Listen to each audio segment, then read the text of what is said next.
আজকে আমরা যে বিষয়টিকে নিয়ে আলোচনা করব তা হলো সমাজতত্ত্বের সাথে অর্থনীতির সম্পর্ক। গত যে ইউনিট ছিল ইউনিট 4 সেখানে আমরা কিন্তু সমাজতত্ত্বের সাথে ইতিহাসের সম্পর্ক নিয়ে আলোচনা করেছি। আজকে একটা নতুন বিষয় নিয়ে আলোচনা করব, সেটা হচ্ছে সমাজতত্ত্বের সাথে অর্থনীতির সম্পর্ক। আমরা কিন্তু প্রতিদিনই কম্পারেটিভলি এর বিগত যে ইউনিটগুলো আছে সেখানে কিন্তু সমাজতত্ত্বের সাথে অন্যান্য সমাজ বিজ্ঞানগুলোর সম্পর্ক এবং কি পার্থক্য রয়েছে সেগুলোকে দেখানোর চেষ্টা করছি।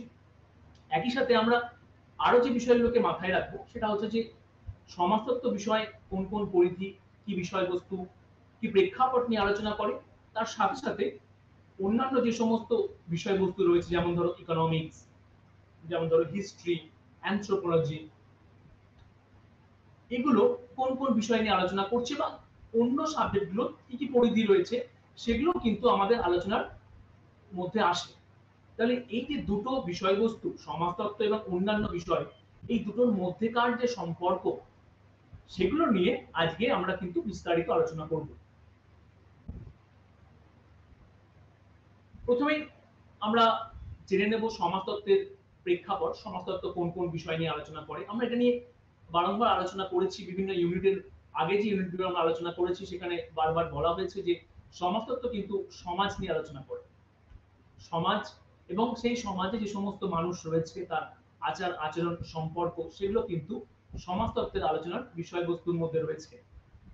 তাহলে এই যে সমাজতত্ত্ব বিষয়, যে একটা সমাজ কাঠামো, সমাজে মানুষ তার আচার আচরণ, রীতিনীতি, চালচলন, কথাবার্তা, তার প্রেক্ষাপট, প্রতিষ্ঠান, এই সমস্ত বিষয়গুলোকে একটা সার্বিক রূপ দেওয়ার চেষ্টা করে।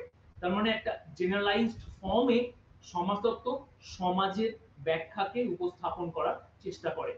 সেজন্যই কিন্তু বলা হচ্ছে যে মানুষের সামাজিক আচরণ এবং সম্পর্ক। সামাজিক কেন? তার কারণ মানুষ সমাজে বিভিন্ন অংশের দ্বারা কিন্তু দেখো সহসম্পর্কিত। কারণ মানুষ পরিবারের মধ্যে অবস্থান করে, মানুষ বিভিন্ন প্রতিষ্ঠান, স্কুল, কলেজ, বাজার, দোকান, আরো বিভিন্ন ক্ষেত্রের সাথে কিন্তু সহসম্পর্কিত। তাহলে এই যে মানুষ বিভিন্ন ক্ষেত্রের সাথে সহসম্পর্কিত রয়েছে, এই প্রত্যেকটা ক্ষেত্রের সাথে কিন্তু মানুষের একটা সম্পর্ক রয়েছে। সেই জন্যই বলা হয় যে সামাজিক সম্পর্ক। তাহলে এই সমস্ত প্রেক্ষাপটটাকেই কিন্তু সমাজতত্ত্ব সার্বিকভাবে তুলে ধরার চেষ্টা করছে। এখানে আমি তিনটে পয়েন্টকে ইনক্লুড করেছি এবং তোমরা এগুলোকে একটু মাথায় রাখবে। Sociology is an independent science. সমাজতত্ত্বকে ইন্ডিপেন্ডেন্ট বলা হচ্ছে, স্বনির্ভর। তার মানে সমাজতত্ত্ব যেহেতু সার্বিকভাবে সমাজের বিশ্লেষণ করে, সেহেতু সমাজের প্রত্যেকটা ক্ষেত্রের প্রতি তার কিন্তু দখল রয়েছে। তার মানে প্রত্যেকটা বিষয় বা প্রত্যেকটা ক্ষেত্রে যেহেতু তার বিচরণ রয়েছে, সেই জন্যই বলা হয় সোশিওলজি হচ্ছে independent science. Second point, sociology is a social science, not a physical science. Physical science নয়। ফিজিক্যাল সায়েন্স বলতে এখানে কিন্তু সায়েন্সের সাবজেক্টগুলোর কথা বলা হয়েছে, যে সাবজেক্ট বা যে বিষয়বস্তুগুলো সায়েন্টিফিক্যালি, তার মানে ল্যাবরেটরি ওরিয়েন্টেড টেস্ট করা যায়। সেই জন্য বলা হচ্ছে সমাজতত্ত্ব কিন্তু ল্যাবরেটরিতে টেস্ট করা যায় না। সমাজতত্ত্বকে সেই জন্যই বলা হচ্ছে সোশ্যাল সায়েন্স। তার কারণ সমাজতত্ত্ব সমাজ এবং সমাজের অভ্যন্তরে যে ব্যক্তি রয়েছে, যে মানুষ রয়েছে, তাকে নিয়ে ডিল করে। মানুষ কিভাবে বিভিন্ন সমাজের সামাজিক প্রতিষ্ঠান, সামাজিক ক্ষেত্র, সম্পর্ক, রীতিনীতি, প্রেক্ষাপটের সাথে সংযুক্ত। তাহলে এই সব দিকগুলোকে বলা হয় কি? এই দিকগুলোকে বলা হয় সামাজিক ক্ষেত্র। সেজন্যই সমাজতত্ত্ব যেহেতু এগুলোকে নিয়ে আলোচনা করে, তাই বলা হচ্ছে যে sociology is a social science, not a physical science. Physical science নয়। সমাজতত্ত্বে কিন্তু ফিজিক্যাল সায়েন্সের মতো টেস্ট করা সম্ভব নয়। তার মানে একটা হিউম্যানকে কখনো কিন্তু ল্যাবরেটরিতে আমি টেস্ট করতে পারছি না। ঠিক আছে, তার আচরণটা কেন পরিবর্তন হচ্ছে, ঠিক আছে, কেন এমন বিহেভিয়ার বা আচরণ করলো, এটা কিন্তু ল্যাবরেটরিতে টেস্ট করে তার আচার আচরণের পরিবর্তন বোঝা সম্ভব নয়। সেজন্য বলছে ফিজিক্যাল সায়েন্স নয়, সোশ্যাল সায়েন্স। তার কারণ হচ্ছে একটা ব্যক্তির সামাজিক আচরণ পরিবর্তনের পেছনে কোনো না কোনো সামাজিক ঘটনা কিন্তু খুব দায়িত্বপূর্ণভাবে অ্যাসোসিয়েট। তাহলে যেহেতু ব্যক্তি যখন কোনো কাজ করে এবং সেখানে যেহেতু কোনো ঘটনা সংযুক্ত থাকে, তার মানে সামাজিকভাবে ব্যক্তি কিন্তু সংযুক্ত। 3 নম্বর পয়েন্টে কি বলছে, sociology develop as an independent discipline. সমাজতত্ত্ব কিন্তু স্বাধীন একটা প্রেক্ষাপট, স্বাধীন ডিসিপ্লিন হয়ে উঠে এসছে। এমন একটা বিষয়বস্তু যে কিন্তু সচেতনভাবে স্বাধীনভাবে সমাজের ব্যাখ্যা বিশ্লেষণ করে, কারোর উপরে কিন্তু এমনভাবে নির্ভরশীল নয় যে তাকে ছাড়া সমাজতত্ত্ব চলবে না। সেজন্য বলছে সমাজতত্ত্ব ইন্ডিপেন্ডেন্ট, কারণ সমাজের সার্বিক ব্যাখ্যা করে। অন্যান্য সমস্ত বিষয়গুলোকে তার মধ্যে ইনক্লুড করে ঠিকই, কিন্তু সেগুলোর যখন উপস্থাপনা হয় সমাজতত্ত্ব সার্বিকভাবে করে, সেই জন্যই বলা হচ্ছে ইন্ডিপেন্ডেন্ট ডিসিপ্লিন। তাহলে সোশিওলজিকে যদি আমরা একটা নির্দিষ্ট ছকে বাঁধার চেষ্টা করি, তাহলে কি দেখলাম, সোশিওলজি হচ্ছে এমন একটা সমাজ বিজ্ঞান যেটা প্রকৃতি বিজ্ঞানের থেকে পৃথক এবং মানব সমাজ, সামাজিক সম্পর্ক, ব্যক্তির সাথে সমাজের সম্পর্ক এবং ব্যক্তির আচরণকে সুনির্দিষ্টভাবে উপস্থাপন করে। তার জন্যই কিন্তু সমাজতত্ত্বকে বলা হয় ইন্ডিপেন্ডেন্ট সোশ্যাল সায়েন্স। এবার আসা যাক অর্থনীতির ক্ষেত্রে। অর্থনীতি কোন কোন বিষয়গুলোকে নিয়ে আলোচনা করে। দেখো, যখনই আমরা অর্থনীতির কথা বলছি তখনই কিন্তু আমরা একটা স্পষ্ট বুঝতে পারছি যে অর্থনীতি কিন্তু সমাজের একটা ক্ষেত্র বা পার্ট। সোশিওলজি যেখানে সমাজ, বৃহত্তর সমাজ নিয়ে আলোচনা করছে, সেই সমাজের একটা ক্ষেত্র হচ্ছে কিন্তু অর্থনীতি। এখানে কিন্তু দেখো নৃতত্ত্ব রয়েছে, এখানে কিন্তু ঐতিহাসিক প্রেক্ষাপট রয়েছে, বর্তমান সামাজিক ক্ষেত্র রয়েছে, ফিউচার সামাজিক ক্ষেত্র রয়েছে, এডুকেশন রয়েছে, পলিটিক্স রয়েছে। তাহলে ঠিক তেমনই অর্থনীতিও একটা সমাজের অংশ। তাহলে আমরা কিন্তু কোথাও না কোথাও এটা বলতেই পারি, সমাজতত্ত্ব বৃহত্তর সমাজ নিয়ে আলোচনা করে বা বৃহত্তর প্রেক্ষাপট নিয়ে আলোচনা করে, সেখানে অর্থনীতির আলোচনা কিন্তু অ্যাজ কম্পেয়ার টু সোশিওলজি অনেক বেশি সীমিত। তাহলে আসা যাক অর্থনীতির বিষয়বস্তুর উপরে। অর্থনীতি কি বলছে, ভোগ, উৎপাদন এবং সম্পদ বন্টনের অধ্যয়ন, economical expenditure, economical relationship, production, consumptions, wealth, এগুলোকে নিয়ে অর্থনীতি আলোচনা করে। তাহলে একটা সমাজ কাঠামোকে পরিচালন করার ক্ষেত্রে বা একটা সমাজ কাঠামোকে উপস্থাপন করার ক্ষেত্রে অর্থনীতির কিন্তু একটা বিভৎস ভূমিকা রয়েছে। ভোগ, একটা ব্যক্তি সমাজে কি কি অর্থনৈতিক প্রোডাকশন ভোগ করে, মানে সে কনজিউম করে। ধরো আমি বলি একটা এক্সাম্পল দিই, এটা অনেক বেশি ব্যাপারটা ক্লিয়ার হয়ে উঠবে। যেমন একটা দরিদ্র ব্যক্তি তার জীবনশৈলীর জন্য যে যা প্রয়োজন, বা একটি ধনী ব্যক্তি তার জীবনশৈলীর যা প্রয়োজন, দুটোর মধ্যে পার্থক্য রয়েছে। একজন ধনী ব্যক্তির কাছে ধরো তার কাছে গাড়ি আছে, তার কাছে খুব সুন্দর বাড়ি আছে, ঠিক আছে, তার প্রচুর সম্পত্তি আছে। কিন্তু একটা গরিব বা দরিদ্র ব্যক্তি, সে ধরো দিন আনি দিন খায় বা তার বেসিক নিডসটা ফুলফিল করার জন্য সে সার্ভাইভ করছে। তাহলে এই সার্ভাইভ করা আর র্যাভিস্টি লাইফ লিড করা, এই দুটোর পেছনে কিন্তু অর্থনীতির একটা গুরুত্বপূর্ণ ভূমিকা রয়েছে। তাহলে অর্থনীতি কিন্তু এই অর্থনৈতিক ভোগ, উৎপাদন, সম্পদ, এইগুলোকে তার আলোচনার মধ্যে অন্তর্ভুক্ত করে। তাহলে একটা সমাজের মধ্যে একটা নির্দিষ্ট অংশ হচ্ছে অর্থনীতি। অর্থনীতি দেখার চেষ্টা করে যে সামাজিক কাঠামোর মধ্যে ব্যক্তি কি কি ধরনের অর্থনৈতিক সম্পদ ভোগ করছে, সে কি কি উৎপাদন করছে, তার লভ্যাংশ কি, তার সঞ্চয় কত। তাহলে অর্থনৈতিক সম্পর্কগুলিকে কিন্তু অর্থনীতি আলোচনা করার চেষ্টা করে। সেকেন্ড পয়েন্টে কি বলা হচ্ছে, অর্থনীতি মানুষের অর্থনৈতিক কর্মকাণ্ড নিয়ে কাজ করে। মানুষের অর্থনৈতিক কর্মকাণ্ড মানে, তার মানে হচ্ছে ব্যক্তির অর্থনৈতিক ইনকাম বা তার এক্সপেন্ডিচার, এটা কিন্তু প্রত্যেকটা ব্যক্তির ক্ষেত্রে আলাদা, গোষ্ঠীর ক্ষেত্রে আলাদা। তাহলে একটা ব্যক্তি কি ইনকাম করে, কত ইনকাম করে, তার এক্সপেন্ডিচার কত। তাহলে একটা ব্যক্তির অর্থনীতিকে কেন্দ্র করে দেখো বিভিন্ন সম্পর্ক, ঠিক আছে, একটা ব্যক্তি যখন সে কোন একটা পার্টিকুলার ইন্ডাস্ট্রি বলো, কোন একটা সার্ভিস সেক্টর বলো, কোন গভর্নমেন্ট জব বলো, সে কোন একটা কর্মক্ষেত্র থেকে কিন্তু অর্থ ইনকাম করে কাজের বিনিময়ে। তাহলে সে যখন কাজের বিনিময়ে অর্থ ইনকাম করে, তারপরে সে কি করে, তার এক্সপেন্ডিচার করে তার লাইফস্টাইল অনুপাতে। তাহলে তার খাবার, তার জীবনশৈলী, তার বেশভূষা, তার আচার আচরণ, এগুলোর উপরে ভিত্তি করে কিন্তু সে ব্যক্তি কি করছে, ব্যক্তি কিন্তু এক্সপেন্ডিচার করে। খরচ করে। তাহলে সেই খরচ করা আর ইনকাম করা এই দুটোর মধ্যে কিন্তু একটা দেখো সম্পর্ক রয়েছে। একটা ব্যক্তির যত ইনকাম তার খরচের মাত্রা কিন্তু তার সাথে সম্পর্কিত থাকে। তাহলে খরচ আর ইনকামের মধ্যেকার যে সম্পর্ক, সেই সম্পর্ক কার আলোচনার বিষয়বস্তু হবে? অর্থনীতির আলোচনার বিষয়বস্তু। সেজন্যই বলছে অর্থনৈতিক কর্মকাণ্ড নিয়ে আলোচনা করে। তাহলে অর্থনীতি ব্যক্তির জীবনের সাথে কিন্তু গভীরভাবে সংযুক্ত। কোন কোন বিষয়গুলো এর মধ্যে অন্তর্ভুক্ত সেটা কিন্তু অর্থনীতির আলোচনার মধ্যে আসে। তৃতীয় পয়েন্টে দেখো, তৃতীয় পয়েন্টটার ক্ষেত্রে আমি দেখছি অর্থনীতি মানুষের বস্তুগত চাহিদার সাথে সাথে তাদের বস্তুগত কল্যাণের সাথেও সম্পর্কিত। বস্তুগত চাহিদার সাথে বস্তুগত কল্যাণ, তার মানে মেটেরিয়াল নিডস। খুব ভালো করে তুমি আমরা দেখলে বুঝতে পারবো অর্থনীতির সাথে বস্তুগত একটা সম্পর্ক রয়েছে। বস্তু কিরকম? ধরো করোনা পরিস্থিতিতে অনলাইন ক্লাস হয়। অনলাইন ক্লাসকে মেনটেন করার জন্য বা সেটাকে ফ্রিকোয়েন্টলি সেখানে অ্যাক্টিভ করার জন্য কিন্তু কি প্রয়োজন আছে?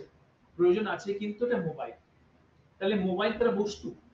তাহলে সেই বস্তুটাকে কেনার জন্য, মার্কেট থেকে কেনার জন্য কিন্তু অর্থের প্রয়োজন হয়। এবার ব্যক্তি সেই মোবাইলটা কেনার ক্ষেত্রে কিন্তু তার অর্থনৈতিক পরিস্থিতিগুলোকে মাথায় রাখে। তাহলে কোনো ব্যক্তির অর্থনৈতিক পরিস্থিতি যেমন, সে কিন্তু সেই ধরনের কিন্তু ফোন কিনবে। তার মানে প্রত্যেকটা বস্তুর সাথে অর্থনৈতিক সংযোগ। তার কারণ হচ্ছে আধুনিক সমাজে যে কোনো লেনদেনের ক্ষেত্রে অর্থ একটা কেন্দ্রীয় মানদণ্ড রয়েছে। আমরা পেন, পেন্সিল, বুকস কিনতে যাব, তার জন্য কিন্তু আমাকে কি করতে হবে? মানি এক্সপেন্ড করতে হবে। তাহলে অর্থের বিনিময়ে আমি কোনো বস্তু কিনছি। মার্কেট থেকে আমরা ফুড নেব, অর্থের বিনিময়ে কিনবো। মার্কেট থেকে আমরা ড্রেস কিনবো, অর্থের বিনিময়ে কিনবো। আমরা অন্য কোনো বিষয়ে এক্সপেন্ডিচার, পেট্রোল নেব, অর্থের বিনিময়ে গাড়ি কিনবো, অর্থের বিনিময়ে ফোন কিনবো, অর্থের বিনিময়ে। তাহলে অর্থ কি করছে? অর্থ বস্তুর সাথে মানুষের একটা সম্পর্ক তৈরি করে এবং বস্তুগত চাহিদাকে ফুলফিল করে। একটা ব্যক্তি তার অর্থনৈতিক ইনকামের উপরে ভিত্তি করেই কিন্তু তার বস্তুগত চাহিদাকে ফুলফিল করার চেষ্টা করে। তাহলে বস্তুগত চাহিদার সাথে অর্থনীতির কিন্তু একটা গুরুত্বপূর্ণ সম্পর্ক রয়েছে এবং সেই বস্তু কিভাবে ব্যক্তির জীবনকে প্রভাবিত করে বা নিয়ন্ত্রণ করে, এইটাকে আমরা কিভাবে দেখব? এটাকে আমরা দেখব অর্থনীতির আলোচনার কেন্দ্রীয় বিষয়বস্তু হিসাবে। তাহলে যদি অর্থনীতির আলোচনাকে সারমর্ম করার চেষ্টা করি, তাহলে কি দেখব? যে অর্থনীতি সেই সমস্ত সামাজিক সম্পর্ক বা সেই সমস্ত বিষয়গুলোকে নিয়ে আলোচনা করে যে ধরনের সামাজিক সম্পর্কের সাথে অর্থনীতি সংযুক্ত আছে। তার মানে অর্থের বিনিময়ে ব্যক্তি জীবনের উপরে কি প্রভাব, কি সংযোগ, সেইটা হচ্ছে অর্থনীতির আলোচনার বিষয়বস্তু।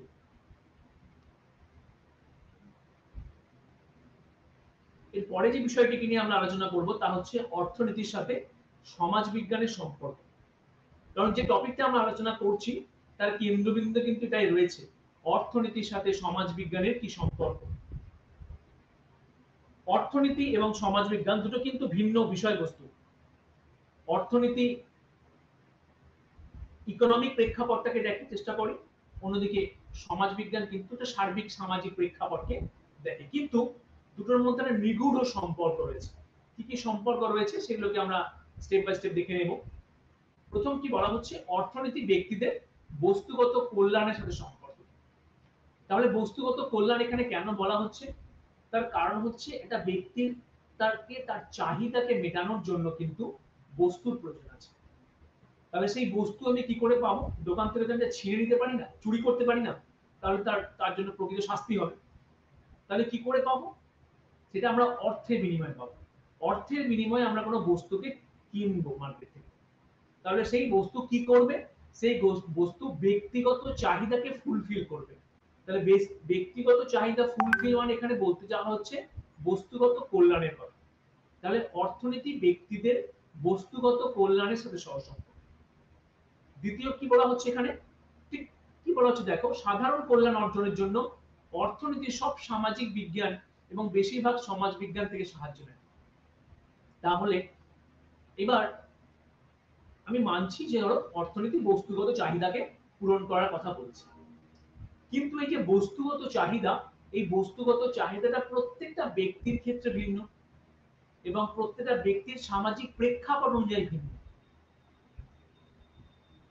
গ্রামে যে সমস্ত মানুষ বসবাস করে তার জীবনশৈলীগত যে চাহিদা আর শহরাঞ্চলে যে সমস্ত মানুষ বসবাস করে তার জীবনশৈলীগত যে চাহিদা, এই দুটোর মধ্যে কিন্তু বিস্তর পার্থক্য রয়েছে। তাহলে জীবনশৈলী, জীবনযাত্রাকে নিয়ন্ত্রণ করাকে কেন্দ্র করে এই যে জীবনধারাগত পার্থক্য, এটা কার আলোচনার বিষয়বস্তু? এটা হচ্ছে সমাজতত্ত্বের আলোচনার বিষয়বস্তু। একটা ব্যক্তি কি ধরনের জীবনশৈলী বিচার করবে, কি ধরনের জীবনকে এন্টারটেইন করবে, এটা সমাজতত্ত্ব আলোচনা করে। এবং তার সাথে কিন্তু বস্তুগত সম্পর্ক খুব এসেনশিয়াল। একটা ব্যক্তিকে তার বেঁচে থাকার জন্য কিন্তু বেসিক নিডস প্রয়োজন। তাহলে বেসিক নিডস গুলোকে ফুলফিল করার জন্য আবার দেখো ইকোনমি প্রয়োজন। তাহলে সেই জন্য সমাজতত্ত্বের সাথে অর্থনীতির কিন্তু একটা নিবিড় সম্পর্ক রয়েছে, কারণ দুটোই একে অপরের উপরে ডিপেন্ডেন্ট। অর্থনীতি সমাজতাত্ত্বিক ক্ষেত্রের উপর নির্ভরশীল কেন? কারণ অর্থনীতি ছাড়া ব্যক্তি যে সামাজিক চাহিদাগুলো পূরণ করবে সেটা সম্ভব নয়। আবার সেই চাহিদাগুলো হচ্ছে সমাজতত্ত্বের আলোচনার বিষয়বস্তু, আর চাহিদা পূরণ হবে অর্থনীতির দ্বারা, সেটা অর্থনীতির আলোচনার বিষয়বস্তু। তাহলে কিভাবে দুটো বিষয় একে অপরের সাথে কিভাবে ডিপেন্ডেবল হয়ে আছে? সমাজতত্ত্ব অর্থনীতিকে ছাড়া চলবে না, আবার অর্থনীতি সমাজতত্ত্বের ছাড়া কিন্তু কোনো ব্যাখ্যা ব্যক্তির চাহিদার প্রপার ডেফিনেশনকে রিপ্রেজেন্ট করতে পারবে না। গ্র্যাজুয়েশন পড়ার জন্য গ্র্যাজুয়েশনের বইপত্রগুলো আমার লাগবে। আমি তো স্কুলের বইপত্র কিন্তু কিনতে পারি না। তাহলে গ্র্যাজুয়েশনের বইপত্র আমায় কিনতে হবে। তাহলে গ্র্যাজুয়েশনে আমার সিলেবাসে যে বইপত্র রয়েছে সেই বইপত্র আমার চাহিদা। কেন চাহিদা? গ্র্যাজুয়েশনের ডিগ্রিকে অ্যাচিভ করার জন্য বা সেই সিলেবাসটাকে কমপ্লিট করার জন্য সেই বইটা আমার প্রয়োজন আছে। তাহলে সেই বইটার ধরো প্রাইস প্রচুর হাই। যে ব্যক্তি অর্থনৈতিকভাবে স্বাচ্ছন্দ্যপূর্ণ সে ইজিলি সেই বইটা কিনে ফেলবে। কিন্তু যে ব্যক্তির কাছে অর্থনৈতিক স্বাচ্ছন্দ্যগত সমস্যা রয়েছে সে কি করবে?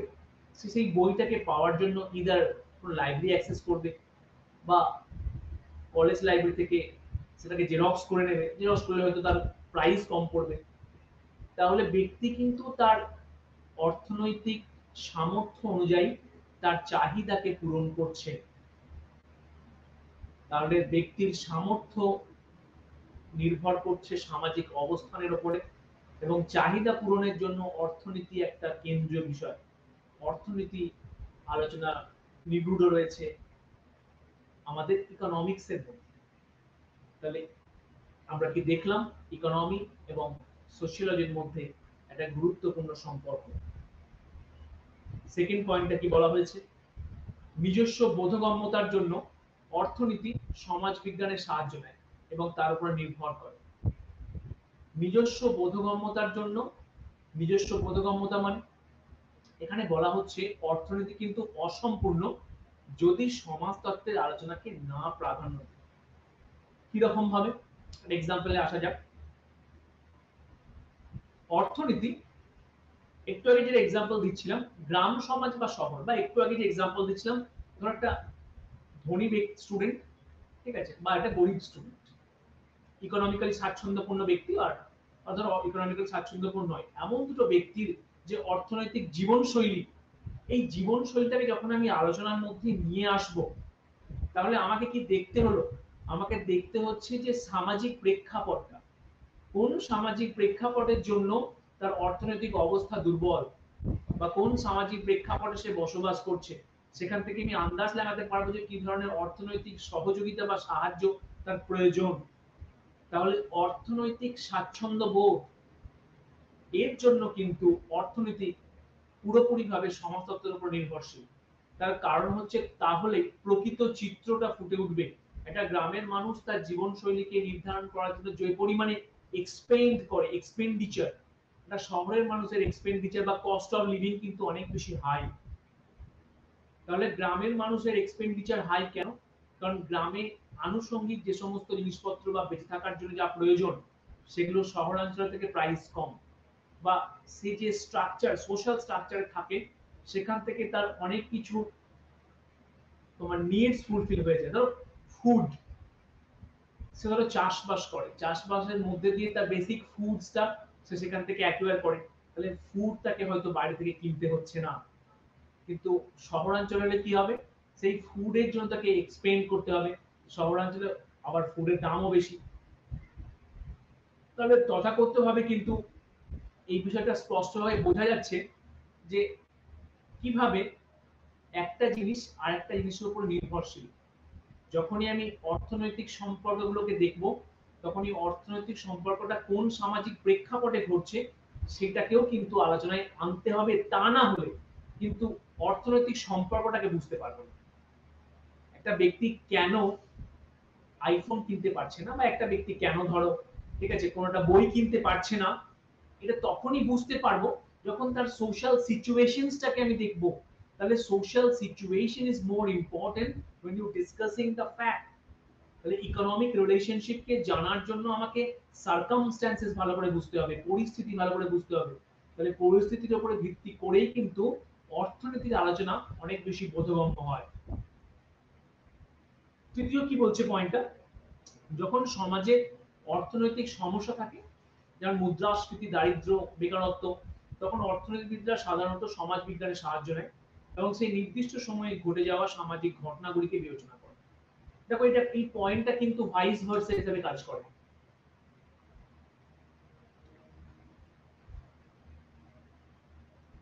অর্থনীতি সমাজ বিজ্ঞানের উপর নির্ভরশীল কেন?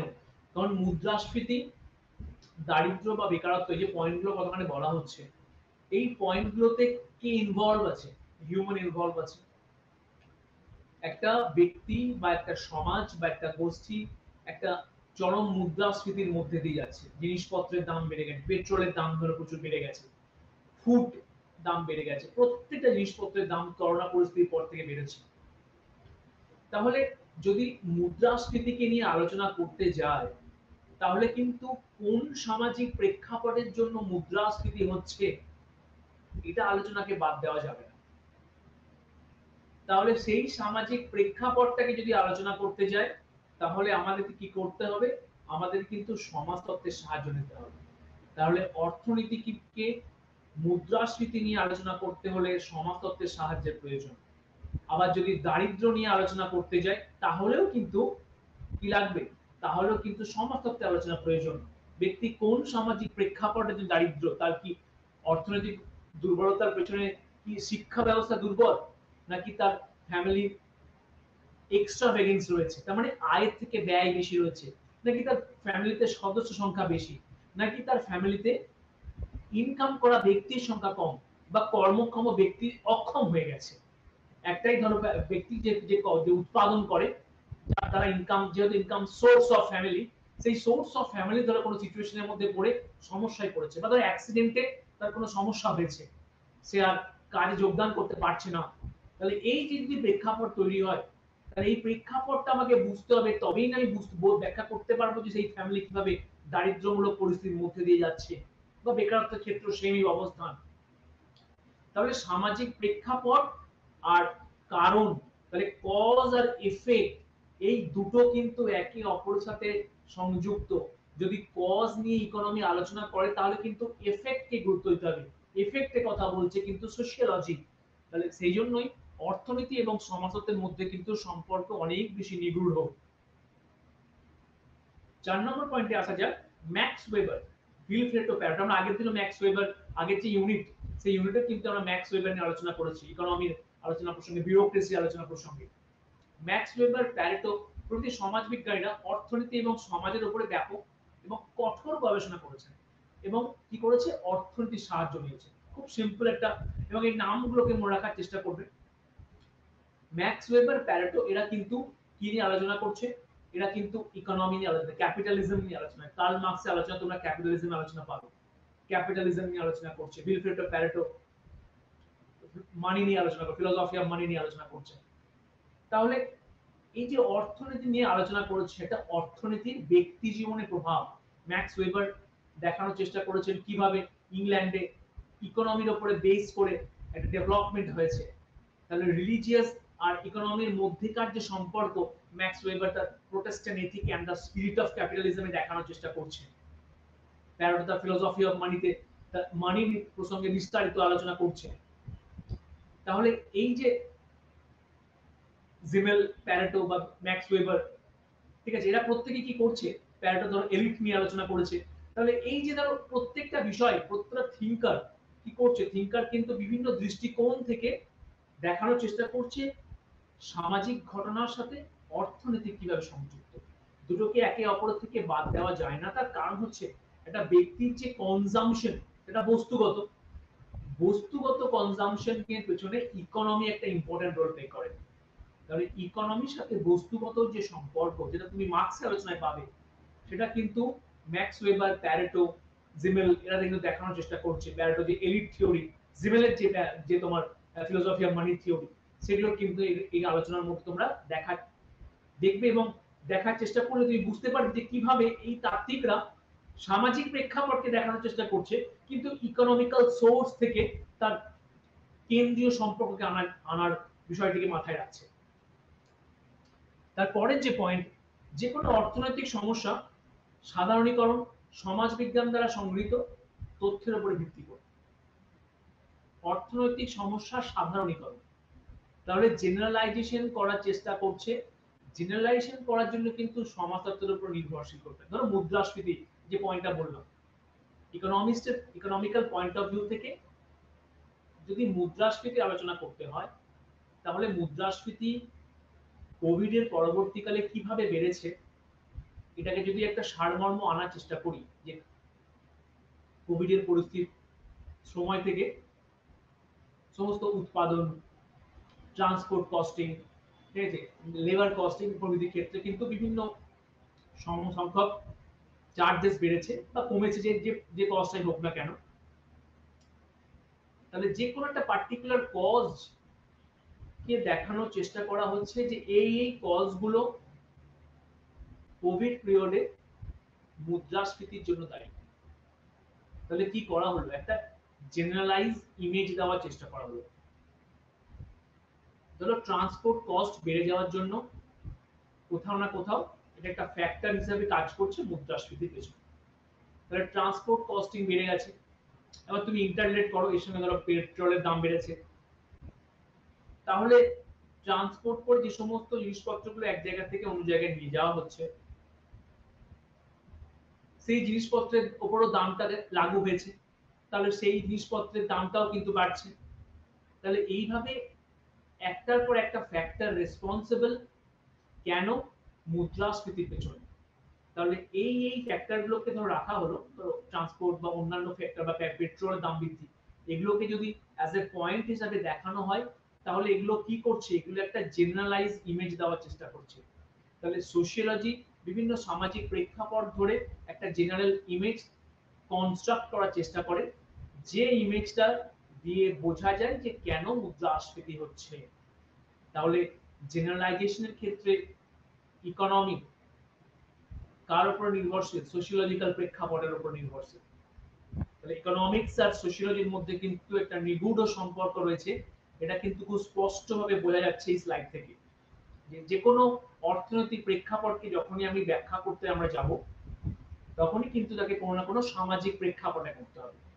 আর যখনই সামাজিক প্রেক্ষাপট আলোচনায় আসবে, তার মানে ডেফিনেটলি সোশিওলজি আলোচনা কিন্তু সেক্ষেত্রে আসছে।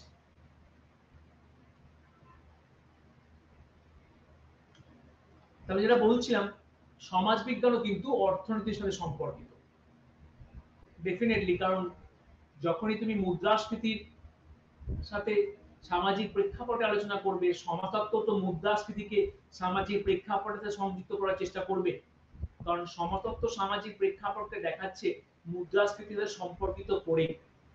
মুদ্রাস্ফীতি হওয়ার ফলে ধরো প্রচুর সংখ্যক মানুষ কাজ হারিয়েছে, বা ধরো মুদ্রাস্ফীতির ফলে মানুষের এক্সপেন্ডিচার কমেছে, বা ধরো প্রচুর সংখ্যক মানুষ দারিদ্র হয়েছে। তাহলে একটা সামাজিক ঘটনা বা একটা সামাজিক সমস্যার সাথে অন্য একটা সামাজিক সমস্যা বা ঘটনা সহ সম্পর্কিত। এই সহ সম্পর্ককে দেখাতে গিয়ে কিন্তু সোশিওলজি কিন্তু পরোক্ষভাবে তার উপরে সম্পূর্ণভাবে নির্ভরশীল। তারপরের পয়েন্ট আসা যাক, অর্থনীতি সমাজতাত্ত্বিক জ্ঞানকে ব্যাপকভাবে সমৃদ্ধ করে। জ্ঞান সমৃদ্ধ করার ক্ষেত্রে কিন্তু উভয়ের মধ্যে সংযোগ রয়েছে। দারিদ্র্যের পেছনে অনেক কারণ রেসপন্সিবল, তার মধ্যে অর্থনীতি একটা ইম্পর্টেন্ট ফ্যাক্টর, এবং কোথাও না কোথাও এই পয়েন্টস গুলো ভাইস ভার্সা, একটার সঙ্গে আরেকটা ইন্টার রিলেটেড হিসেবে কাজ করছে। তাহলে আলটিমেটলি যখন সমস্ত বিষয়গুলোকে এক জায়গায় অ্যাসেম্বল করা হয়, তার মানে এর ফলে কি হয়, জ্ঞান ভান্ডার আরো বেশি সমৃদ্ধ হয়। দরিদ্রর সাথে আবার জনসংখ্যার বৃদ্ধি সংযুক্ত, দরিদ্র ব্যক্তির সাথে বা দরিদ্র সমস্যার সাথে কিন্তু আবার এডুকেশনের বিষয় যুক্ত, দরিদ্রর সাথে কিন্তু অর্থনীতির একটা সম্পর্ক রয়েছে, দরিদ্রের সাথে কিন্তু এক্সপেন্ডিচারের একটা সমস্যা রয়েছে। কারণ যে ব্যক্তি তার বেসিক নিডসই ফুলফিল করতে পারে না, সে কিভাবে সমাজে এক্সপেন্ডিচার করবে, সে কিভাবে সমাজে ইকোনমিক্যাল কন্ট্রিবিউশন রাখবে। তাহলে বিভিন্ন সামাজিক বিষয়গুলোর মধ্যে যে সংযোগ, এই সংযোগগুলো কিন্তু একটার সাথে একটা সম্পর্কিত এবং প্রত্যেকটা কি করছে, জ্ঞান ভান্ডারকে সমৃদ্ধ করছে। তারপরের পয়েন্ট আসা যাক, কিছু গুরুত্বপূর্ণ সামাজিক সমস্যা যেমন যৌতুক, আত্মহত্যা ইত্যাদি অর্থনৈতিক সাহায্য ছাড়া সমাজতাত্ত্বিকভাবে বিশ্লেষণ করা যায় না, কারণ এই সামাজিক সমস্যাগুলি মূলত অর্থনৈতিক সম্পর্ক। এই পয়েন্টটাকে রাখার অর্থ হয়েছে পরবর্তী ইউনিটের মধ্যে আমরা আলোচনা করব, এমিল ডুরখেইম নিয়ে আলোচনা করব। এমিল ডুরখেইম আত্মহত্যার মতো ঘটনা নিয়ে বিশ্লেষণ করার চেষ্টা করছে। তাহলে যদি আমরা আত্মহত্যার ঘটনাকে দেখি, আত্মহত্যা একটা ব্যক্তিকেন্দ্রিক ঘটনা। এমিল ডুরখেইম বলছে যে এর পেছনে কিন্তু সামাজিক প্রেক্ষাপট লুকিয়ে আছে। একটা ব্যক্তি যখন আত্মহত্যা করে, আমরা কিন্তু নিজের চোখে দেখি যে ব্যক্তিটা আত্মহত্যা করলো। ডুরখেইম বলছে যে পেছনে কোনো না কোনো সোশ্যাল কজ রিলেটেড, ধরো এমনও হতে পারে যে আত্মহত্যার পেছনে কোনো ধরো মুদ্রাস্ফীতি হয়েছে, বা ধরো শেয়ার মার্কেটে কোনো ব্যক্তি ধরো হিউজ অ্যামাউন্ট লাগিয়েছে, কোনো কারণবশত শেয়ার ফল করেছে, প্রচুর টাকা তার শেষ হয়ে গেছে, ধূলিসাৎ হয়ে গেছে। তাহলে এই যে প্রচুর টাকা তার নিঃশেষ হয়ে গেল, প্রচুর টাকা তার চলে গেল, এই টাকা চলে যাওয়ার ফলে সে ব্যক্তি কিন্তু এমন পরিস্থিতির মধ্যে পড়েছে, সে কিন্তু বুঝে উঠতে পারছে না সে কিভাবে এই সমস্যা থেকে ওভারকাম করবে। এইরকম পরিস্থিতিতে ব্যক্তি কিন্তু আত্মহত্যার পথ বেছে নিচ্ছে। তাহলে অর্থনীতি একটা সোশ্যাল ফ্যাক্ট হিসেবে বা সামাজিক ঘটনা হিসেবে উঠে আসছে। ডুরখেইম এখানে দেখানোর চেষ্টা করছে কিভাবে অর্থনৈতিক সোশ্যাল ফ্যাক্ট একটা ব্যক্তিগত ঘটনাকে প্রভাবিত করে। তাহলে আমরা কিন্তু ইজিলি বলতে পারি সোশিয়োলজি কিন্তু ইকোনমির উপর নির্ভরশীল, দুটোর মধ্যে আন্তঃসম্পর্ক রয়েছে। ঠিক তার পরের পয়েন্টটা কি বলছে, অংশ এবং অর্থনীতির সাহায্য ছাড়াই সমাজবিজ্ঞান অনেক সামাজিক সমস্যার সমাধান খুঁজে বার করতে পারে। তার মানে অর্থনীতি ছাড়া সামাজিক সমস্যার সমাধান খুঁজে বের করা যাবে না। ধর একটা এক্সাম্পল দিই, এখানে একটা এক্সাম্পল দেয় কোনো ক্রিমিনাল, কোনো এরকম প্রচুর আমরা মুভি দেখেছি এরকম প্রচুর ক্রিমিনাল কিন্তু অর্থের বিনিময়ে খুন করেছে। তাহলে অর্থের বিনিময়ে খুন করছে মানে, তাহলে খুন করার পিছনে তার যে মোটিভ, সেই মোটিভটাকে জাস্টিফাই করলে দেখতে পাচ্ছি ইকোনমি একটা ফ্যাক্টর।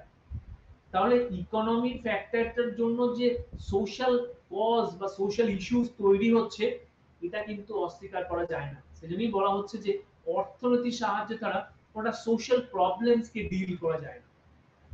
তারপরে পয়েন্ট কি বলছে, অর্থনীতিবিদরা অনুন্নত দেশগুলিতে অর্থনৈতিক উন্নয়নের সাহায্য নিয়ে তাদের গবেষণায় সমাজ বিজ্ঞানীদের সাথে কাজ করে।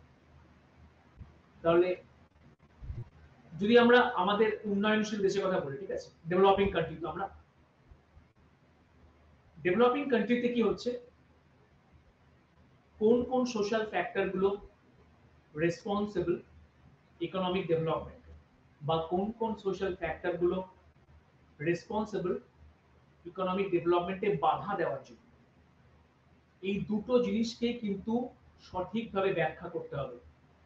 যেটা পজিটিভ বা যেটা ইতিবাচক দিক, সেটাকে আরো বেশি পুশ করতে হবে, আর যেটা নেতিবাচক দিক সেটাকে সংশোধন করতে হবে।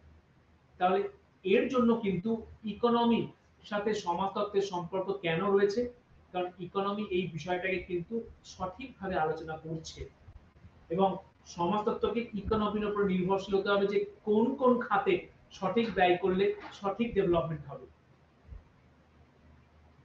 তাহলে আমরা কি দেখলাম, অর্থনীতির সাথে কিন্তু সমাজতত্ত্বের একটা নিবিড় সম্পর্ক রয়েছে, দুটোই কিন্তু একে অপরের উপরে নির্ভরশীল। এরপরে যে দিকটা আমরা আলোচনা করব সেটা হচ্ছে সমাজ বিজ্ঞান এবং অর্থনীতির মধ্যে পার্থক্য।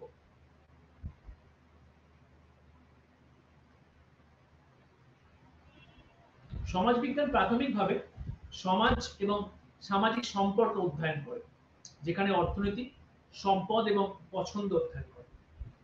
খুব এসেনশিয়াল একটা পয়েন্ট, সমাজ ও সামাজিক সম্পর্কের অধ্যয়ন।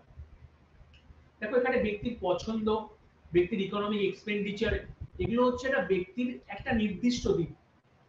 তাহলে আমরা কিন্তু ইজিলি এটা বলতেই পারি যে অর্থনীতি একটা ব্যক্তির নির্দিষ্ট দিক নিয়ে আলোচনা করে, শুধুমাত্র অর্থনৈতিক প্রেক্ষাপট কেন্দ্রিক বিষয়গুলোকে নিয়ে আলোচনা করে। কিন্তু যদি আমরা সমাজতাত্ত্বিক প্রেক্ষাপট দেখি, সমাজতত্ত্ব কিন্তু সমাজ বা সমাজের সম্পর্কে সার্বিক অধ্যয়ন করে। কারণ একটা ব্যক্তি শুধুমাত্র অর্থনৈতিক সম্পর্কে সম্পর্কিত নয়, তার নিজস্ব ব্যক্তিগত জীবন আছে, তার ফ্যামিলিগত সম্পর্ক রয়েছে, তার এডুকেশনগত রিলেশনশিপ আছে, সেটা তার একটা বন্ধুত্বের সম্পর্ক রয়েছে, ঠিক আছে, তার একটা আবেগগত দিক রয়েছে। তাহলে বিভিন্ন দিকের সাথে ব্যক্তি সম্পর্কিত, এই সব দিকগুলোকে কিন্তু সমাজতত্ত্বকার আলোচনার মধ্যে নিয়ে এসছে। কিন্তু অর্থনৈতিক ক্ষেত্রে কি দেখবো, অর্থনীতি কিন্তু কোথাও না কোথাও ইকোনমি, সম্পদ, ব্যক্তির এক্সপেন্ডিচার, কনজাম্পশন, এইগুলোকে তার আলোচনার মধ্যে বেশি প্রাধান্য দেয়। সেই সমস্ত বিষয়গুলোকেই গুরুত্ব পাচ্ছে, যার সাথে কোথাও না কোথাও economy inter related. Second point কি বলছে, সমাজবিজ্ঞান সমাজে একটি তরুণ সামাজিক বিজ্ঞান, যেখানে অর্থনীতি তুলনামূলকভাবে একটি পুরনো বিজ্ঞান। আমরা প্রিভিয়াসলি যে ইউনিট পড়েছিলাম ইতিহাসের সাথে সমাজতত্ত্বের সম্পর্ক, সেখানেও কিন্তু এই পয়েন্টটার ডিসকাশন ছিল। সেখানে সমাজতত্ত্বকে তরুণ বলা হচ্ছে অ্যাজ কম্পেয়ার টু কার সাথে, ইকোনমির সাথে। তাহলে ইকোনমিক্স কি করছে, ইকোনমিক্স সাথে যদি সমাজতত্ত্বের এজগত আমরা তুলনা করি, তাহলে দেখবো যে সমাজতত্ত্ব কিন্তু অনেক ছোট, ছোট ইন দা সেন্স অনেক কম সময়ে ডেভেলপ করেছে, কিন্তু অর্থনীতির অস্তিত্ব অনেক দীর্ঘ সময় থেকে সমাজে আছে। তাহলে অর্থনীতির এই যে অস্তিত্ব দীর্ঘ সময় থেকে সমাজে রয়েছে, তাহলে তার পরিধিগত দিক, তার সঙ্গে যদি আমরা সমাজতত্ত্বের তুলনা করি, তাহলে দেখবো কি সমাজতত্ত্ব তার সাথে তুলনামূলকভাবে তরুণ, কারণ তার এজ অনেক কম, খুব কম সময়ের মধ্যে সমাজতত্ত্বের উন্নয়ন ঘটেছে, অর্থনীতির উন্নয়ন ঘটেছে অনেক দীর্ঘ সময়ের আগে। সেজন্যই বলা হচ্ছে সমাজতত্ত্বটি তরুণ সামাজিক বিজ্ঞান। তৃতীয় পয়েন্টের ক্ষেত্রে কি বলা হচ্ছে, সমাজ বিজ্ঞানকে একটি বিমূর্ত সমাজ বিজ্ঞান হিসেবে বিবেচনা করা হয়, যেখানে অর্থনীতিকে একটি কংক্রিট বিজ্ঞান করা হয়। বিমূর্ত সমাজ বিজ্ঞান, এই পয়েন্টটাও কিন্তু আমরা গতদিন আলোচনা করেছি। বিমূর্ত কেন, বিমূর্ত এখানে বলা হচ্ছে তার কারণ হচ্ছে ব্যক্তির যে অবস্থান, ব্যক্তির যে অর্থনৈতিক চিত্র, ঠিক আছে, ব্যক্তির যে চাহিদা, সেটা কিন্তু কখনোই স্টেবল নয়। তাহলে ব্যক্তির যে চাহিদা আর যে এক্সিকিউশন, তার মধ্যে কিন্তু অনেক পার্থক্য থাকে। সেজন্য বলছে অ্যাবস্ট্রাক্ট, সামাজিক প্রেক্ষাপটের উপরে ভিত্তি করে ব্যক্তির উপরে বা সমাজকে নিয়ে যে সমাজতত্ত্বের ব্যাখ্যা, সেটা কিন্তু বিমূর্ত প্রকৃতির। বিমূর্ত প্রকৃতির কেন, তার স্ট্রাকচার নেই। যে একটু আগে আমরা যে থিঙ্কারের নাম করলাম max weber, max weber ideal টাইপের কথা বলছে, বিমূর্ত আকারে কথা বলছে, ঠিক আছে। এটা জীবনশৈলীকে সঠিকভাবে বাস্তবায়িত করার জন্য কি কি প্রয়োজন আমার, তাহলে সেই প্রয়োজনগুলো সবসময় যে আমি বাস্তবায়ন করতে পারবো বা সেগুলো সেইভাবেই যে এক্সিকিউশন হবে, নাও হতে পারে। গ্র্যাজুয়েশন করার পরে অনেকেই ধরো ঠিক করে যে আমি কোন ইউনিভার্সিটিতে মাস্টার্স করবো, তুমি ভেবেছো এক কিন্তু হলো আর এক। তাহলে মাস্টার করার ইচ্ছা তোমার আছে, তোমার পছন্দ মতো ইউনিভার্সিটির ইচ্ছাও তোমার আছে, কিন্তু সবসময় সেই পছন্দ মতো ইউনিভার্সিটিতে তোমার পৌঁছানোটা হয়ে ওঠে না। বা হয়তো গ্র্যাজুয়েশনের রেজাল্টটা এমন হয়ে উঠলো, বা তার জন্য কিন্তু সেই ইউনিভার্সিটিতে পৌঁছানো তোমার পক্ষে সম্ভব হয়ে উঠলো না, বা তার থেকে ভালো ইউনিভার্সিটি তুমি পৌঁছেছো। তাহলে যে এক্সিকিউশনের কথা বলা হচ্ছে, সেই এক্সিকিউশনটা সবসময় সামাজিক পরিস্থিতির সাথে খাপ খাবে এমন নাও হতে পারে। তাহলে আইডিয়াল টাইপ অফ এক্সপ্রেশন সমাজতত্ত্বের মধ্যে রয়েছে, দ্যাটস ওয়াই বিমূর্ত। অন্যদিকে অর্থনীতির আলোচনা কি বলা হচ্ছে কি কংক্রিট। কংক্রিট কেন, কারণ এই আলোচনার মধ্যে কেন্দ্রবিন্দুতে রয়েছে বস্তুগত কনজাম্পশনস। একটা ব্যক্তি অর্থনৈতিক প্রেক্ষাপট কিভাবে ফুটে উঠছে, উৎপাদন, ব্যক্তির কনজাম্পশনস এবং সম্পদের উপরে। তার যে সম্পদ রয়েছে, তার যে কনজাম্পশন বা ভোগ রয়েছে, সে ধরো নতুন গাড়ি নিয়েছে, সে নতুন একটা বাড়ি কিনেছে, তাহলে এই যে কনজাম্পশনস বা ভোগ, এগুলো হচ্ছে কংক্রিটাইজ বস্তুগত চাহিদা। তাহলে বস্তুগত চাহিদার জন্যই বলা হচ্ছে এটা হচ্ছে কংক্রিট বিজ্ঞান। অর্থনীতিকে বলা হচ্ছে কংক্রিট এবং সমাজ বিজ্ঞানকে বলা হচ্ছে বিমূর্ত। তারপরে পয়েন্ট কি বলছে, সমাজ বিজ্ঞান সামাজিক বিজ্ঞানের সমস্ত সমাজের সমস্ত দিক নিয়ে আলোচনা করে, যেখানে অর্থনীতি নির্দিষ্ট দিক নিয়ে আলোচনা করে। সমস্ত দিক নিয়ে আলোচনা আর নির্দিষ্ট দিক নিয়ে, একটু আগেই পয়েন্টটা নিয়ে আলোচনা করছিলাম। সমস্ত দিক মানে একটা ব্যক্তিকে ধরে যদি আমি বলি, তাহলে একটা ব্যক্তি বিভিন্ন সামাজিক প্রেক্ষাপটের সাথে সম্পর্কিত।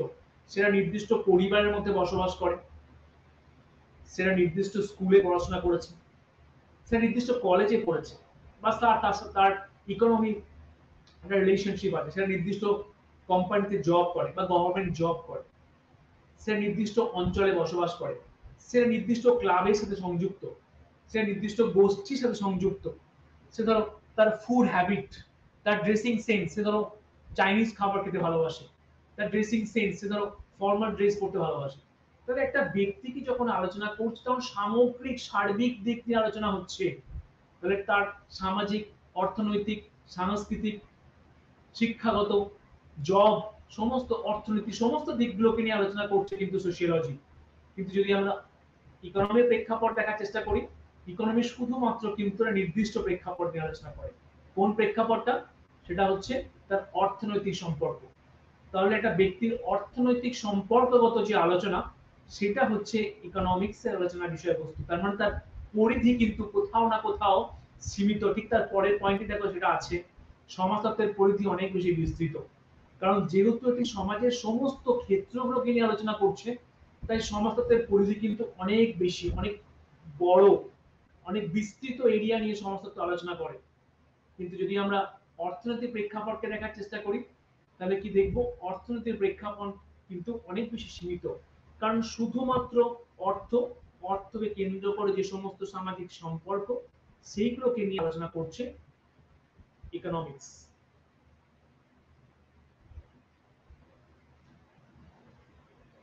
এখানে যে পয়েন্টটা বলা হয়েছে, সমাজবিজ্ঞান ব্যক্তিদের সামাজিক ক্রিয়াকলাপের সাথে সম্পর্কিত, অর্থনীতি তাদের অর্থনৈতিক ক্রিয়াকলাপের সাথে সম্পর্কিত। খুব সুন্দরভাবে পয়েন্টটাকে ডিফাইন করা হচ্ছে। যেহেতু সোশিওলজি, সোশিওলজি মানে সমাজ, তাহলে এই পয়েন্টটা মনে রাখা খুব সোজা। সামাজিক ক্রিয়াকলাপ, একটা ব্যক্তির সামাজিক প্রেক্ষাপট। এই দুর্খেমি আলোচনা প্রসঙ্গে একটু আগেই বলছিলাম যে আত্মহত্যার পেছনে দুর্খেমি সামাজিক ঘটনাকে দেখার চেষ্টা করছে। তাহলে সামাজিক ক্রিয়াকলাপের দিকটি কিন্তু সমাজতত্ত্বের কেন্দ্রীয় বিষয়। শুধুমাত্র অর্থনীতি নয়, অর্থনীতি, শিক্ষাগত, রাজনৈতিক, পারিবারিক, আবেগগত, এই সমস্ত দিকগুলোকে নিয়ে আলোচনা করছে সমাজবিজ্ঞান। সেজন্যই বলছে সামাজিক ক্রিয়াকলাপ। আর অর্থনীতি কি বলছে? অর্থনীতি তাদের অর্থনৈতিক ক্রিয়াকলাপের সাথে সম্পর্কিত। অর্থনৈতিক ক্রিয়াকলাপ, ইকোনমিকে নিয়ে আলোচনা করছে। এটা ব্যক্তির অর্থনৈতিক এক্সপেন্ডিচার, তার কনজাম্পশনস, তার জিনিসপত্র কেনা বা তার ভোগ করা, বা জিনিসপত্রের চাহিদা, জিনিসপত্রের সম্পদকে আরো বেশি বৃদ্ধি করা, সুবৃদ্ধি করা। তাহলে অর্থনীতি দেখো কোথাও না কোথাও এখানে ইন্টাররিলেটেড হয়ে আছে। তাহলে সেই অর্থনৈতিক ক্রিয়াকলাপটি কিন্তু আলোচনা করছে অর্থনীতি। সমাজকে সমাজবিজ্ঞানে অধ্যয়নের একক হিসাবে অধ্যয়ন করা হয়। এখানে ব্যক্তিকে অর্থনীতির অধ্যয়নের একক হিসাবে অধ্যয়ন করা হয়। খুব সুন্দর গুছিয়ে পয়েন্টটা বলা হয়েছে। সমাজতত্ত্বের কেন্দ্রীয় বা সেন্টার পয়েন্টে রয়েছে কিন্তু সোসাইটি। যেহেতু সোসাইটি, সেহেতু কিন্তু এর পরিধি বেশি। যেহেতু এর পরিধি বেশি, এখানে কিন্তু বিভিন্ন পার্টস এর অ্যাকিউমুলেশন ঘটেছে এবং সব দিকগুলোর কিন্তু সার্বিক আলোচনা রয়েছে। তাহলে আমরা বলতেই পারি যে সমাজের অভ্যন্তরে সমস্ত সামাজিক ক্রিয়াকলাপ সমাজতত্ত্বের আলোচনার বিষয়বস্তু। অন্যদিকে অর্থনীতির আলোচনার কেন্দ্রবিন্দু রয়েছে কিন্তু ব্যক্তি, ব্যক্তি কেন্দ্রিক সম্পর্ক বেশি গুরুত্ব পাচ্ছে। তার কারণ অর্থনৈতিক সম্পর্ক কাকে নিয়ে? অর্থনৈতিক সম্পর্ক ব্যক্তিকে নিয়ে। একটা সমাজ থেকে ব্যক্তিকে যদি আমরা সরিয়ে নিই, তাহলে কিন্তু কোনো কিছুরই অস্তিত্ব থাকবে না। তাহলে অর্থনীতি নির্ভর করছে একটা ব্যক্তিকে কেন্দ্র করে। তার পরের পয়েন্টটা খুব ইম্পর্টেন্ট। সমাজবিজ্ঞান এবং অর্থনীতি উভয়ই তাদের অধ্যয়নের জন্য ব্যবহার করা পদ্ধতি এবং কৌশলগুলির ক্ষেত্রে একে অপরের থেকে আলাদা। পদ্ধতি, মেথডের কথা বলা হচ্ছে এখানে। কি মেথডের বিষয়গুলোকে এক্সিকিউট করা হবে, উপস্থাপন করা হবে। গতদিনের ইউনিটেও আমরা মেথড নিয়ে আলোচনা করেছিলাম একটু। মেথড, সমাজতত্ত্ব কিন্তু বিভিন্ন মেথড বা পদ্ধতিকে প্রাধান্য দেয় কোন একটা বিষয়কে উপস্থাপন করার ক্ষেত্রে। যেমন আগের দিন বলেছিলাম, আগের ইউনিটে আমরা যেটা নিয়ে আলোচনা করেছি কেস স্টাডি, কোনো ঘটনার বিশ্লেষণ। কোনো কেস বা ঘটনাকে যখন আলোচনা করা হয় তখন সমাজতত্ত্ব কি করছে, একটা নির্দিষ্ট বিষয়কেই ফোকাস করে। কিন্তু যদি আমরা মুদ্রাস্ফীতির আলোচনা খুঁজতে যাই তাহলে আমাকে সার্ভে মেথড নিতে হতে পারে, বা আমাকে কোশ্চেনিয়ার মেথড নিতে হতে পারে, বা আমাকে এফজিডি মেথড নিতে হতে পারে। তাহলে সামাজিক সমস্যার উপরে ভিত্তি করে বা ক্ষেত্রের উপরে ভিত্তি করে কিন্তু সমাজতত্ত্ব বিভিন্ন মেথডের ব্যবহার করে, পদ্ধতির ব্যবহার করে। কিন্তু ঠিক সেভাবেই অর্থনৈতিক ক্ষেত্রেও কিন্তু মেথডগত পরিবর্তন হয়। অর্থনীতি একটা ব্যক্তির অর্থনৈতিক সমস্যা বা অর্থনৈতিক প্রেক্ষাপটকে আলোচনা করতে গিয়েও কিন্তু নিজস্ব পদ্ধতি ব্যবহার করে। সেও কিন্তু কেস স্টাডি মেথড ব্যবহার করছে শুধুমাত্র ব্যক্তির ইকোনমিক রিলেশনশিপকে আলোচনা করার ক্ষেত্রে। ইকোনমিক রিলেশনশিপ আলোচনা করা কিভাবে ব্যক্তির উপরে প্রভাব ফেলছে বা ইকোনমিক দিকটা কিভাবে সমাজের সাথে ইন্টার রিলেটেড, এই বিষয়টিকে দেখার চেষ্টা করছে কি করে, কেস স্টাডি মেথডের উপরে ভিত্তি করে। তাহলে আমরা এখানে এই স্লাইডটা যদি আমরা সামারাইজ করার চেষ্টা করি তাহলে কি দেখলাম, সমাজতত্ত্বের ক্ষেত্র বৃহৎ, অর্থনৈতিক ক্ষেত্র ক্ষুদ্র। সমাজতত্ত্ব সার্বিক সামাজিক প্রেক্ষাপট নিয়ে আলোচনা করছে, আবার অর্থনীতি ক্ষুদ্র প্রেক্ষাপট নিয়ে আলোচনা করছে। সমস্ত সামাজিক সম্পর্ক সমাজতত্ত্বের আলোচনার কেন্দ্রবিন্দু রয়েছে, আবার সমস্ত অর্থনৈতিক ক্রিয়াকলাপ অর্থনৈতিক আলোচনার কেন্দ্রবিন্দু রয়েছে।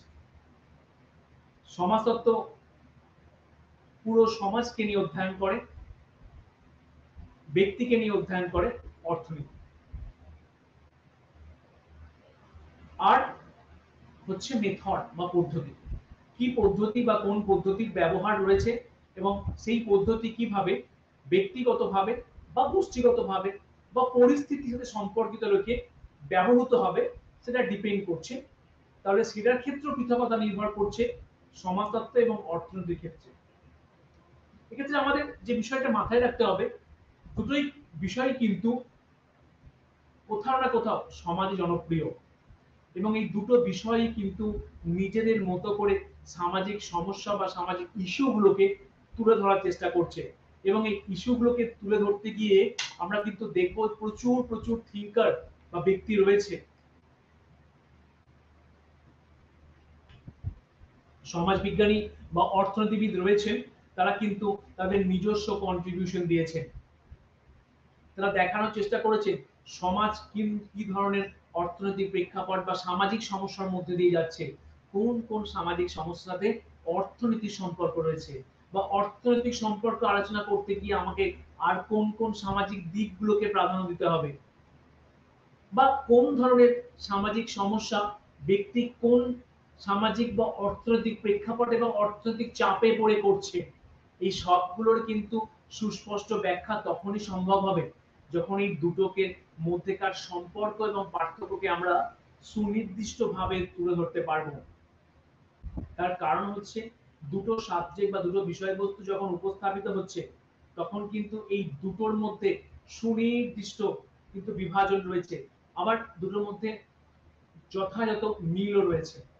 তাই আলোচনার ক্ষেত্রে আমাদেরকে কি করতে হবে, সমাজতত্ত্বের সাথে অর্থনীতির কোথায় মিল সেটাও দেখতে হবে, আর কোথায় মিল নেই বা অমিল রয়েছে সেটাকেও আলোচনা করতে হবে।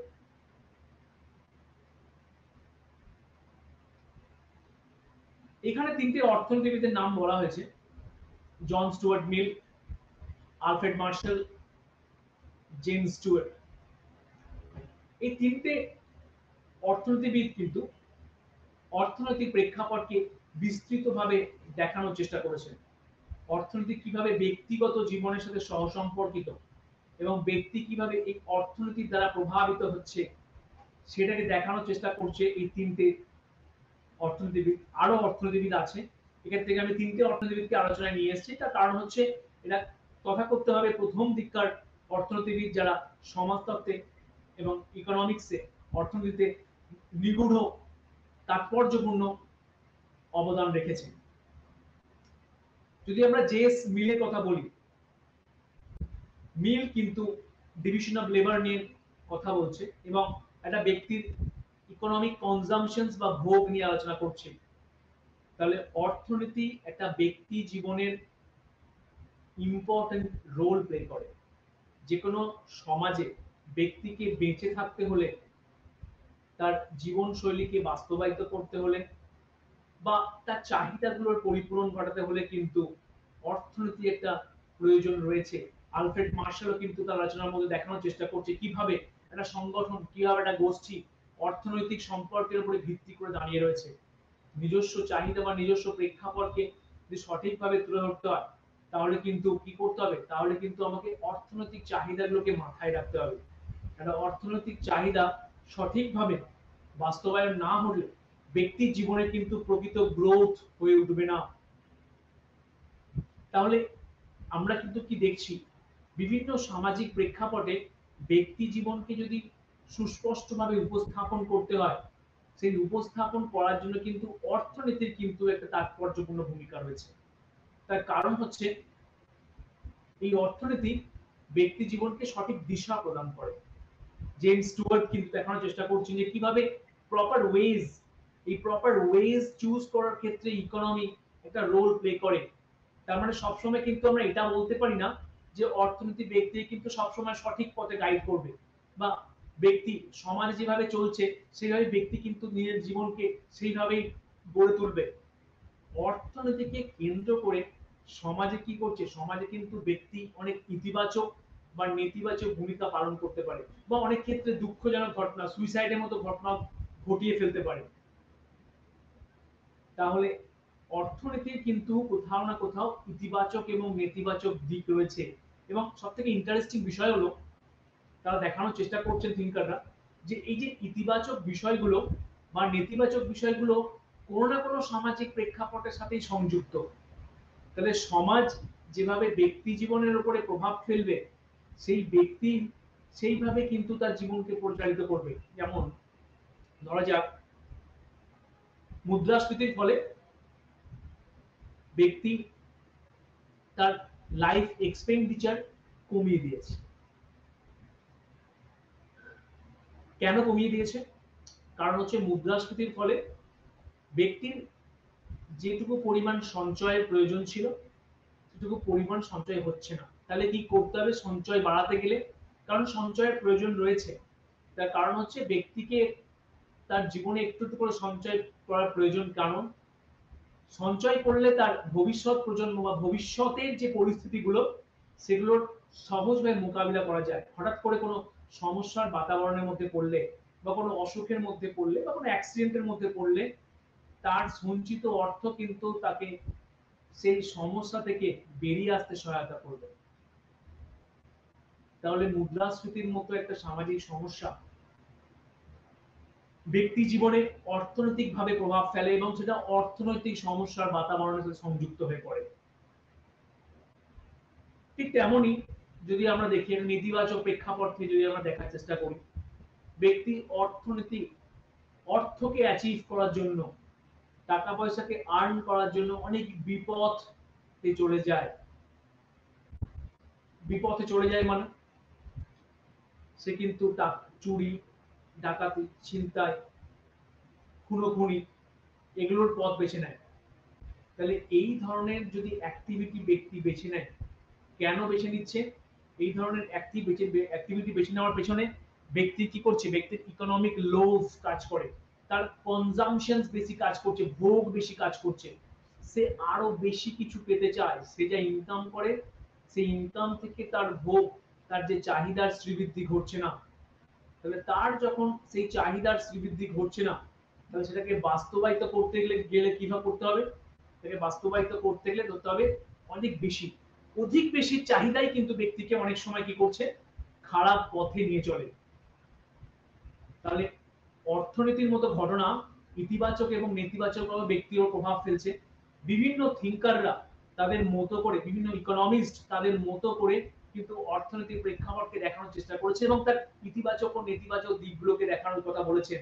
আমরা আমাদের নিত্যদিনের জীবন থেকে কিন্তু এক্সাম্পল তুলবো এবং সেই এক্সাম্পল থেকে আমরা কি উপস্থাপন করার চেষ্টা করব, সেই এক্সাম্পল থেকে আমরা দেখানোর চেষ্টা করব কিভাবে অর্থনীতি ইতিবাচক ভাবে বা নেতিবাচক ভাবে আমাদের জীবনকে প্রভাবিত করছে। তার কারণ হচ্ছে যে প্রত্যেকটা সমাজ বিভিন্ন অর্থনৈতিক আপস এন্ড ডাউনস এর মধ্যে দিয়ে যায়, এবং যেহেতু অর্থনৈতিক ups and economics ups and downs এর মধ্যে দিয়ে আছে, উঁচু নিচুর মধ্যে দিয়ে যাচ্ছে, এই জীবনের ঘাত প্রতিঘাত বা উঁচু নিচু পরিস্থিতি, এটাকে সামাজিক প্রেক্ষাপটে দেখতে হবে। আজকের যে টপিক, এই টপিকের সারমর্ম যদি আমরা করি, সেখানে যদি সমাজতত্ত্বের সাথে অর্থনীতির একটা সম্পর্ককে আলোচনা করার চেষ্টা করি বা দেখানোর চেষ্টা করি, তাহলে আমরা কি বুঝবো, কি বুঝলাম, যে আমরা দেখছি যে অর্থনীতির সাথে সমাজতত্ত্বের কিন্তু একটা নিগুড় সম্পর্ক রয়েছে। একটাকে বাদ দিয়ে আরেকটাকে আলোচনা করা সম্ভব নয়। একটা ব্যক্তির এক্সপেন্ডিচার, তার প্রোডাকশন, তার ভোগ, তার সম্পদ, তার সঞ্চয়, এগুলো সবই যেন তার ব্যক্তিগত জীবনকে আরো বেশি স্বাচ্ছন্দ্য করার জন্য। আর এই স্বাচ্ছন্দ্যমূলক বিষয়গুলো নির্ভর করে কোনো না কোনো সামাজিক প্রেক্ষাপটের উপর। তার মানে একটা ব্যক্তি, এক্সাম্পল দিয়ে রাখি, একটা ব্যক্তি যে গ্রামে বসবাস করে, তার যে উৎপাদন, তার যে অর্থনৈতিক সঞ্চয়, আর একটা ব্যক্তি যে শহরাঞ্চলে বসবাস করে, তার উৎপাদন বা সঞ্চয়, এই দুটোর মধ্যে কিন্তু বিস্তর পার্থক্য রয়েছে। তাহলে পরিস্থিতি বা সোশ্যাল সার্কামস্ট্যান্সেস, এটাকে আমরা সহজেই বলতে পারি, এই দুটো কিন্তু ভিন্নভাবে ভিন্ন ভূমিকা পালন করে। এই দুটো কিন্তু ব্যক্তি জীবনের উপরে প্রভাব ফেলে। তাহলে কখনোই একটিকে বাদ দিয়ে আরেকটির আলোচনা করা সম্ভব নয়। সামাজিক সমস্যাকে যদি আলোচনা করতে হয়, তাহলে আমাকে সার্বিক প্রেক্ষাপট দেখতে হবে। অর্থনীতিকে যদি আমাকে আলোচনা করতে হয়, তাহলে সামাজিক প্রেক্ষাপটকে আমাকে দেখতে হবে। তার মানে এটাও কিন্তু নয় যে দুটোর মধ্যে নিগুড় সম্পর্ক সবসময় ব্যস্ত, সবসময় অব্যাহত। প্রচুর পার্থক্য রয়েছে, দুজনের পরিধিগত প্রচুর পার্থক্য রয়েছে। অর্থনীতি যেখানে ক্ষুদ্র ক্ষেত্র নিয়ে আলোচনা করছে, সেখানে দেখছি আমরা কি, সেখানে সমস্ত একটা বৃহত্তর ক্ষেত্র নিয়ে আলোচনা করছে। তাহলে দুটো সাবজেক্টের যে পরিধি, দুটো যে এক্সপ্যান্ড, সেটা কিন্তু অনেক বৃহৎ। অর্থনীতির ক্ষেত্র তো প্রচুর ভাবে সমাজতত্ত্ব থেকে ক্ষুদ্র। কেন? তার কারণ অর্থনীতি শুধুমাত্র ইকোনমিক রিলেশনশিপটাকে দেখছে, কিন্তু যখন আমরা সোশিওলজিকে দেখব, ও সার্বিক সমাজটাকে আলোচনা করছে। তাহলে সার্বিক সমাজের একটা অংশ হচ্ছে ইকোনমি। তাহলে যখনই ইকোনমিক রিলেশনশিপ আলোচনা করব, তখনই কিন্তু আমাকে কি করতে হবে, অর্থনীতির উপর গুরুত্ব দিতে হবে। কিন্তু যখনই আমরা সার্বিক প্রেক্ষাপটকে দেখব, তখনই আমরা সমাজতাত্ত্বিক প্রেক্ষাপটকে আলোচনা করব। তাহলে সমাজতত্ত্ব এবং অর্থনীতি, এই দুটোর মধ্যে নিগুড় সম্পর্ক যেমন রয়েছে, তেমনই রয়েছে এই দুটোর মধ্যে বিস্তর পার্থক্য। বিষয়টিকে পয়েন্টের মধ্যে দিয়ে উপস্থাপন করব, তাহলে অনেক বেশি করে এটা বোধগম্য হবে এবং তার উপস্থাপনা অনেক সঠিকভাবে হবে। তার সাথে সাথে আমাদেরকে যে বিষয়গুলো দেখে নিতে হবে, সেগুলো হচ্ছে যে কোন কোন অর্থনীতিবিদ রয়েছে এবং তাদের কি কি কন্ট্রিবিউশন রয়েছে। এক্ষেত্রে যেমন John Stuart Mill, Alfred Marshall, sir James Stuart প্রভৃতির কথা বলা হচ্ছে। তারা কিন্তু অর্থনীতিতে তাদের নিজস্ব কন্ট্রিবিউশন রয়েছে। তারা ডিভিশন অফ লেবার, সোশ্যাল সার্কামস্ট্যান্সেসে, ইকোনমিক এক্সপেন্ডিচার, প্রোডাকশন সিস্টেমস, এগুলোকে নিয়ে বিস্তর আলোচনা করেছে। আমরা কিন্তু এই সমস্ত বিষয়গুলোকে একসঙ্গে আলোচনা করার চেষ্টা করব এবং দেখব কিভাবে সমাজতত্ত্ব এবং অর্থনীতির মধ্যে সম্পর্ক পার্থক্য বিরাজ করে। ধন্যবাদ।